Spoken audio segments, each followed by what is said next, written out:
চম্পা ও তার মা বাজারে চলে যায়। বাজারে গিয়ে চম্পার এক জায়গায় নজর পড়ে ভাগমামার কাঁঠাল। সে কাঁঠালের দিকে তাকিয়ে থাকে।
আরে লিলি, তুমি আমার দোকানে এসেছো কাঁঠাল নিতে, তাও আবার বাকিতে। কিন্তু আমি যে কাঁঠাল বাকিতে বিক্রি করি না, আমি তোমাকে কাঁঠাল বাকিতে দিতে পারবো না। লিলি, তুমি যদি কাঁঠাল নিতে চাও তাহলে টাকা নিয়ে আসো। প্রতি কাঁঠালের মূল্য 200 টাকা, 1 টাকাও কম হবে না। যদি কাঁঠাল নিতে চাও তাহলে টাকা নিয়ে আসো।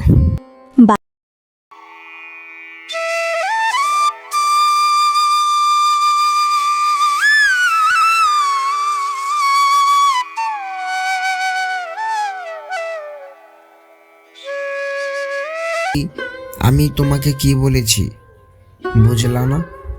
আমি কি ইংরেজিতে বলেছি? আমি তো বাংলায় বলেছি। তুমি কি বাংলা বুঝতে পারো না? আমি বলেছি তোমাকে কাঁঠাল বাকিতে দিতে পারবো না। তুমি যদি কাঁঠাল নিতে চাও তাহলে কাঁঠালের জন্য পয়সা দিতে হবে, বুঝলে? আমি কাঁঠাল বাকিতে দিতে পারবো না। যাও বলছে আমার দোকান থেকে, না হলে ঘাড় ধাক্কা দিয়ে বের করবো। ফকিন্নি কোথাকার। আজ একটা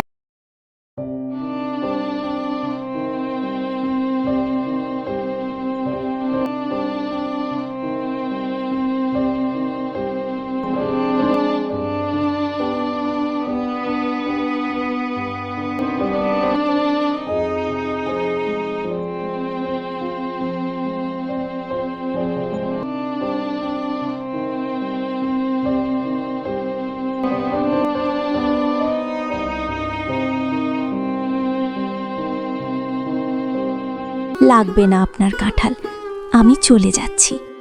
যা, চলে যা। টাকা ছাড়া এসেছে কাঁঠাল খেতে।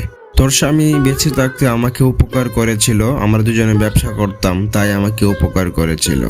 ঠিক আছে, এখন তো মারা গেছে সে, এখন কি করে তোকে কাঁঠাল দেব বলতো? ফকিন্নি কোথাকার। যা, চলে যা আমার চোখের সামনে থেকে, না হলে আমি গাড় ধাক্কা দিয়ে তোকে বের করে দেব আমার দোকান থেকে। আর আমার দোকানে আর কোনোদিন আসিস না, চলে যা। এরপর লিলি শিয়ালিনী সেখান থেকে মন খারাপ করে চলে যায়।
হ্যালো আমার ছোট্ট বন্ধুরা, আজকের কার্টুনটা যদি তোমাদের মুখে টুকটুক হাসি আনে তাহলে সাবস্ক্রাইব বাটনটায় টিপ দিও।